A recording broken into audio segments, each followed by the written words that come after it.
It was a peaceful autumn morning, the sky was clear and the sun was shining gently on the ground. The yellow leaves were slowly falling, covering the paths in the city park. On an old bench in the corner of the park, a black boy named Theo Johnson, about 10 years old, was sitting quietly eating his breakfast. He was wearing a worn backpack, in which he had books for the day of school ahead. Theo didn't have much, but he always had a lot of kindness. As Theo took a bite of his sandwich, he suddenly noticed a thin figure in the corner of the park, right under a large tree. It was Emily, a white woman, looking haggard and tired. Her long blonde hair was messy, and her blue eyes had lost the sparkle they once had. Emily sat hugging her body as if to retain some warmth in the chilly morning air. Her clothes were dirty and wrinkled, the thin coat she wore not enough to protect her from the cold. Theo watched the woman for a moment. He knew she was no ordinary homeless person. The way she sat quietly, her eyes fixed ahead, as if she were lost in another world, made him sense an unspoken sadness from her. Theo stood up, holding the remaining sandwich in his hand. He walked closer to Emily, hesitant, wondering if she wanted help or not. "Miss, are you hungry?" Theo asked, his voice soft. Emily was startled by the boy's voice. Her deep blue eyes looked up, vague at first, but then softened as she recognized the kindness in the small boy standing before her.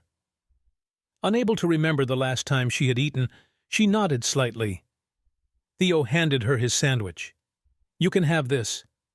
"I'm full," he said, though he was still hungry. Emily took the sandwich from Theo, blinking back tears. She muttered a quiet thank you, then began to eat in silence. Theo sat down next to her, looking around, trying to make them both comfortable. Though no one said anything else, he could feel that his small act had given Emily a little hope. After finishing her meal, Emily stood up and left, leaving Theo with an indescribable feeling. He didn't know what else he could do for her, but he felt that meeting her was more than just a coincidence. He couldn't forget the look in her eyes as she held the sandwich, her eyes filled with feelings that he couldn't fully understand. Meanwhile, Emily continued to wander the streets of the city, where many homeless people still hid in the shadows of tall buildings. But there was one thing that no one in the park knew. Emily was not an ordinary homeless person. She was a missing woman. A few months ago, Emily had lost her memory in a serious traffic accident. She woke up without remembering anything about her past, her family, her friends, or even her own name. Emily only remembered that she needed to go, to find something that she herself didn't know what it was. She has been wandering ever since, unaware that her family, a wealthy and prominent family, is desperately searching for her. At the same time, in a luxurious mansion in the suburbs, Emily's family, the Anderson family, have been searching relentlessly for their daughter. They have posted Emily's picture everywhere, hired private detectives, and launched extensive searches. But Emily seems to have disappeared from the world she once belonged to. The next day, Theo went to the park as usual before school. He hoped to see Emily again, the woman he had given the sandwich to. And just as he had expected, Emily sat in the corner of the park, still in the same clothes, looking more tired than yesterday. This time, Theo brought 2 sandwiches, one for him and one for her. When he approached and handed Emily the sandwich, she looked at him, her eyes full of gratitude. They sat down and ate together in silence but full of connection. Theo didn't ask her any questions because he sensed that she might not want to or be able to answer. Still, he wanted to help her in any way he could. "Do you know where you came from?" Theo asked suddenly after a long while. Emily shook her head, her smile fleeting and melancholy. "No, I don't remember. I don't know who I am or where I came from. I just know I've been lost for a long time," she said, her voice distant and faint. Theo felt sad when he heard this. He couldn't understand what it felt like to lose everything, including himself, But he understood that Emily needed help, not just food, but some kind of connection to help her regain her lost life. The next day, when Theo went to the park, he decided to tell Emily's story to his mother, Mrs. Helen Johnson, a housekeeper. Mrs. Helen was a strong woman who had always taught Theo to be kind and to help others, no matter how difficult their lives were. Hearing Theo's story, Mrs. Helen couldn't help but be moved and worried about the homeless woman. "Maybe she needs more help than we think," she said, her eyes worried. "What can we do for her?" At the same time, Mrs. Helen realized that Emily looked like a woman she had seen in a newspaper article about a missing woman. Mrs. Helen looked up the article again, and when she saw Emily's picture, she knew that she was not just any homeless person. Emily was the missing woman the whole city was looking for. Mrs. Helen decided to take Theo to the park and approach Emily, but this time with more caution. When they found Emily, Helen gently asked her a few questions. Emily looked at her with confusion, but then when Helen mentioned the name Emily Anderson, something seemed to flash in her eyes. Emily couldn't remember, but the name felt familiar. "We need to get her to a doctor," Helen said to Theo. "It might be the key to finding her family." After discovering that Emily might be the missing woman from the article Helen had read, she knew she had to do something to help. However, she also understood that this was a delicate and complicated situation. She couldn't be absolutely sure that Emily was the woman, and she couldn't rush to contact her without proper confirmation. But Helen, with her heart full of compassion, felt she couldn't just stand by and watch.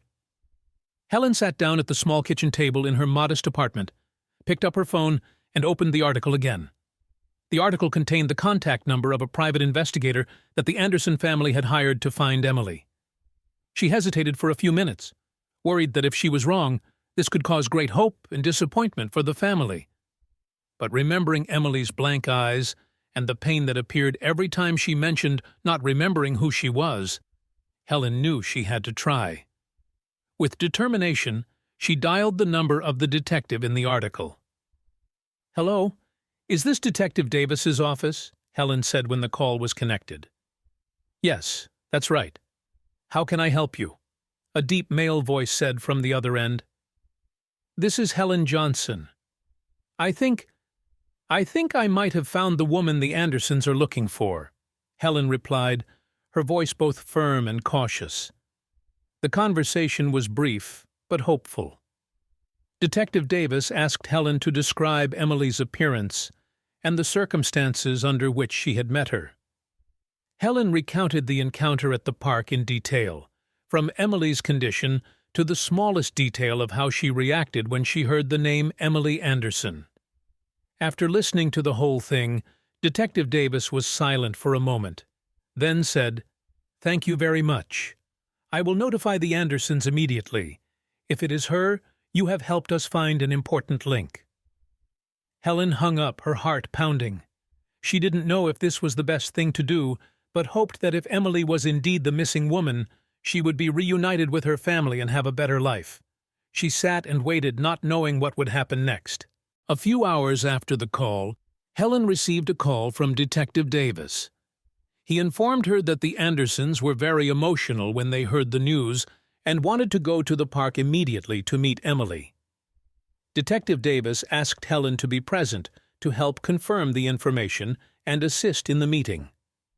The next morning, Helen took Theo back to the park where they often met Emily. When they arrived, they found the Andersons, Mr. and Mrs. Anderson, and Detective Davis, waiting, looking worried and hopeful. Mrs. Anderson, a noble woman with silver hair and worried eyes, was fidgeting. Mr. Anderson, with a polite but tired appearance, could not hide his anticipation. Helen led them to the familiar area where Emily often sat. As they approached from afar, Emily was seen sitting alone on the bench, with her eyes staring at the ground, as if lost in her own world. Mrs. Anderson instinctively put her hand to her mouth, as if she could not believe what she was seeing. "Emily," Mrs. Anderson whispered, tears filling her eyes. Mrs. Anderson stepped closer, her steps heavy but hopeful. As she approached, Emily raised her head, her eyes meeting her mother's. They both paused for a moment, Emily's eyes briefly confused, but then something inside her seemed to awaken. "Emily, is that you?" Mrs. Anderson whispered, tears falling down her cheeks. Emily sat still, her eyes sparkling in the sunlight. A faint memory flashed through her mind, but everything was still too hazy. She couldn't remember everything, but the familiar feeling, the warmth of this woman was unmistakable. I don't remember anything," Emily stammered, but her eyes gradually became clearer. I feel like I know you." Mrs. Anderson couldn't hold it in any longer. She knelt down beside her daughter, holding Emily tightly, crying with happiness and relief. Mr. Anderson stood there, his eyes filled with emotion, staring at the scene before him, speechless. "You are Emily, my darling daughter," Mrs. Anderson whispered through her tears. "We have been looking for you for months." That meeting brought Emily back to her family, but it was not only Emily who was saved from loneliness and loss. Theo's small act and Helen's patience and determination opened a door of hope for both sides. After the emotional reunion, the Anderson family decided to spend some time with Emily to help her fully recover her memory. They also invited Helen and Theo to their home to formally thank her. They knew that, without the kindness and care of Helen and her mother, they would have lost Emily forever. On the day of the meeting at the Anderson house, when Helen and Theo entered the grand gate of the luxurious villa, they could not believe their eyes. The beautiful house with lush green gardens exuded wealth and power. Theo, a boy who grew up in difficult circumstances, had never seen such a magnificent place. But even so, both he and his mother felt comfortable with the warm welcome. Mrs. Anderson, still reeling from the reunion, spent the evening sharing the story of the search for Emily and the heartache her family had endured. Both she and Mr. Anderson were moved by the story of Theo, a small boy with a big heart, who had no hesitation in sharing his sandwich with Emily. "We can never repay you for the help you showed our daughter," Mr. Anderson said, his voice breaking. "Without your kindness and compassion, we would have lost Emily forever." After a warm dinner, the Andersons made an unexpected request. They wanted to help the Johnsons, not just with a simple thank you, but with an act that could change their lives. The Andersons offered to help Theo financially so he could attend a prestigious private school, where he could get a better education, the opportunity to develop that he deserved. They also offered to help Helen get a more stable job, which could help her improve her family's life. Helen was touched by the Andersons' generosity. She was a proud woman who had worked hard all her life to raise her children, and she never expected anything big in return. However, she understood that this opportunity was not just a gift, but also a worthy reward for the kindness that she and her son had shown. "We didn't expect anything," Helen said, her eyes welling up. "What we did was what our hearts told us to do. But I couldn't refuse a better future for my son. Thank you from the bottom of my heart." Theo, though still young, knew that his life was about to change forever. He couldn't believe that something so small like a sandwich could have such a big impact. He learned a powerful lesson. Sometimes, the smallest acts of kindness have the power to change the lives of not just one person, but many. As time passed, Emily gradually recovered her memory and reintegrated into her family. The psychological wounds from the accident were gradually healed thanks to the love and care of her relatives. She never forgot the moment Theo gave her a sandwich at the park. A small act, but brought her salvation. As for Theo, he entered a new life. With the support of the Anderson family, he started studying at a prestigious private school, where he was equipped with the knowledge and skills necessary to pursue his dreams. Theo was no longer the boy who lived in poverty, but he still retained the kindness and humility that brought him this opportunity. Mrs. Helen also had a new job, stable and good enough for her to no longer have to worry about her daily life.